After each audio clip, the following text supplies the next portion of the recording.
Praise the Lord. The name of the Lord be glorified. Our loving Heavenly Father, who loves us so much, we thank you for this morning.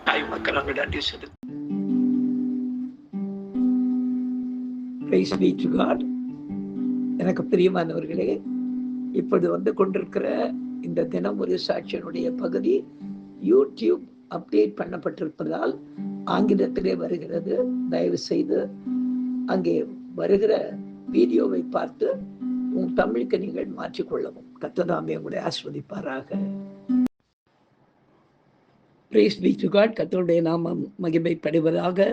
எங்களை அதிகமாய் நேசிக்கிற எங்கள் அன்பின் பரம தகப்பனே, இந்த கிருபையான கர்த்தாவே, காலை விளைக்காய் மக்கள் நாங்கள் நன்றி செலுத்துகிறோம். இந்த காலை விளையிலும் உம்மை துதித்து பாடி ஆராதித்து இந்த நாளிலே நாங்கள் தியானிக்கும்படியாக கர்த்தர் எங்களுக்கு கொடுக்கிற வார்த்தைகளை தியானிக்கவும், நீர் செய்த நன்மைகளை அப்பா இன்றைய வசனத்துக்கு சாட்சியாக சொல்லி உங்களுடைய நாமத்தை மகிமைப்படுத்த கர்த்தர் உதவி செய்வீராக. இயேசுவின் நாமத்தில் ஜெபிக்கிறோம் எங்கள் ஜீவனுள்ள நல்ல பிதாவே. ஆமேன், ஆமேன், ஆமேன். எந்த காலத்திலும் எந்த நேரத்திலும் நன்றியால் உம்மை நான் துதிப்பேன். எந்த காலத்திலும் எந்த நேரத்திலும் நன்றியால் உம்மை நான் துதிப்பேன். இயேசுவே உம்மை நான் துதிப்பேன், துதிப்பேன், எந்த வேளையிலும் துதிப்பேன். ஞான வைத்தியராம் ஔஷதம் நீரே, ஆத்மநேசராம் என் நண்பரும் நீரே. ஞான வைத்தியராம் ஔஷதம் நீரே, ஆத்மநேசராம் என் நண்பரும் நீரே. எந்த காலத்திலும் எந்த நேரத்திலும் நன்றியால் உம்மை நான் துதித்தேன்.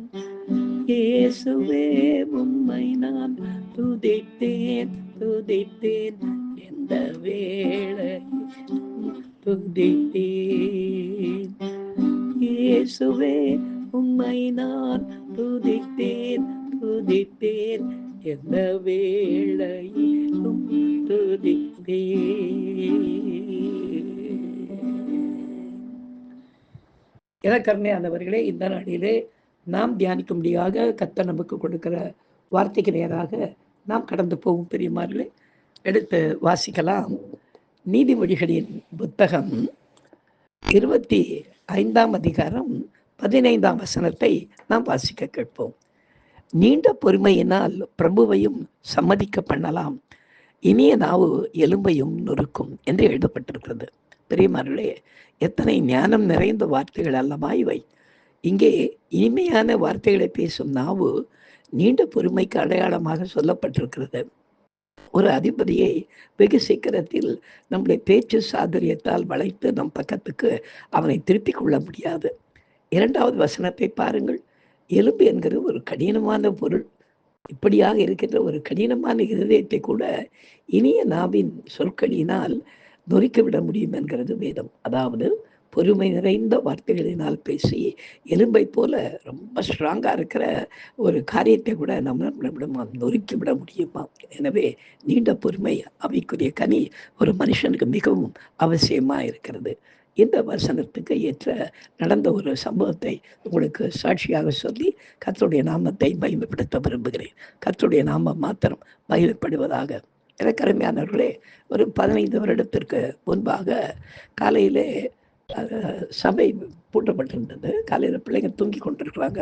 ஹாஸ்டல் பிள்ளைங்க அப்படியே கதவு தட்ட சத்தம் கேட்டு வெளியே ஜபித்து கொண்டு நான் ஒரு 5:30 மணிக்கு போய் வெளியே கதவை திறக்கிறான்னு போகிறதுக்குள்ளே பிள்ளைங்க எழுந்து வெளியே போய்விட்டாங்க. போன பிள்ளைங்க வேகமாக கதவை திறக்காமையே ஓடியாந்து ஐயாவும் ஒரு அம்மாவும் அடிச்சுக்கிட்டு நிற்கிறாங்க. காரிலேருந்து இறங்கி ஒருத்தர் அடிச்சுக்கிறாங்க. நாங்கள் இதனால் அது இவ்வளோ காலையில் இவ்வளோ பிரச்சனை அப்படின்னு சொல்லிட்டு நான் போய் அவரை உள்ளே கூட்டிகிட்டு வந்து கதவை ரொம்ப சாத்திட்டு பிள்ளைங்களை தான் நீங்கள் ஸ்கூலுக்கு ரெடி ஆகும்னு சொல்லிட்டேன். இவங்க 2 பேரும் உள்ளே வந்தவங்க பேசவே இல்லை. ஒருத்தர் குற்றம் சொல்லி கொண்டு அடித்து கொண்டே இருக்காங்க. இவர் அவர் அடிக்க, அந்த அம்மா அவர் அடிக்க. நான் பார்த்து இது என்ன இங்கே ஆண் பெண் என்ற வித்தியாசமே இல்லாதபடி காரியங்கள் நடந்து கொண்டிருக்குது, என்னதான் ஆகுதும் பார்க்கலான்னு சொல்லி பிள்ளைங்களெல்லாம் ஸ்கூலுக்கு அனுப்பிட்டு இவங்களுக்கும் டிஃபன் கொடுத்து இவங்க டிஃபன் சாப்பிட வச்சுட்டு அவங்க 2 பேரையும் நீங்கள் உட்காந்து பேசுங்க, ஒருத்தர் எவ்வளோ குற்றம் சொல்ல முடியுமோ அவ்வளோ குற்றத்தை சொல்லுங்க அப்படின்னு சொல்லிட்டு அவங்க ஒருத்தர் மன்னிக்கிறதா இல்லை. அவங்க யாருன்னு கேட்டால் இங்கே இருக்கிற பிரபலமான நுகம்பக்கத்தில் இருக்கிற ஒரு ஆண்கள் கல்லூரியினுடைய ஒரு ப்ரொஃபஸரும், அந்த அம்மா குடம்பக்கத்தில் இருக்கிற ஒரு பெண்கள் கல்லூரியினுடைய ப்ரொஃபஸரும். ஏன்னா இவ்வளவு படிச்சுட்டு இவ்வளவு தூரத்துக்கு ஒரு பொறுமையாக இல்லாமல் இப்படி இருக்கிறார்களே என்று நான் பேசிக்கொண்டது. மதியம் வந்து விட்டது. மத்தியானம் திரும்ப சாப்பாடு 2 பேருக்கும் வாங்கிட்டு வர சொல்லி ஹோட்டல்லேருந்து சாப்பாடை கொடுத்துட்டு அவங்கள சாப்பிட வச்சுட்டு திரும்ப மத்தியானம் 2 மணி போல் திரும்ப பேசுங்க பார்த்தா இன்னும் ஏதாவது இவங்க மேலே உங்களுக்கு குற்றச்சாட்டு இருந்தால் சொன்னேன். ஆனால் அவங்க 2 பேரும் ஒருத்தர் மேலே ஒருத்தர் சொன்ன குற்றச்சாட்டுகளிலே எந்த விதமான ஒரு சுவாரஸ்யமான காரியமும் இல்லை.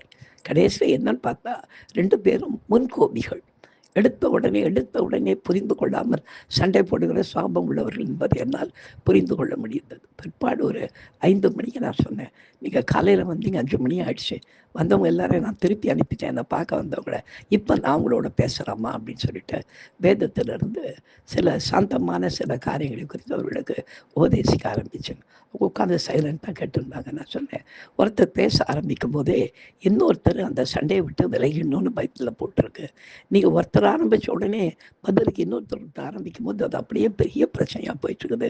இனிமேல் ஒன்று ட்ரை பண்ணி பாருங்கள். ஏன்னா ஒருத்தர் முன்கோபியாக இருந்து கோவப்படும் போது அடுத்தவங்க கோவப்படாமல் பொறுமையாக இருந்து அவங்க என்னதான் சொல்கிறாங்கன்னு கேட்டுவிட்டு ஒருவேளை அதில் ஏதாவது நியாயம் இருந்தால் அந்த நியாயத்துக்கு உங்களை மாற்றிக்கொண்டீங்களா நல்லதாக இருக்கும்.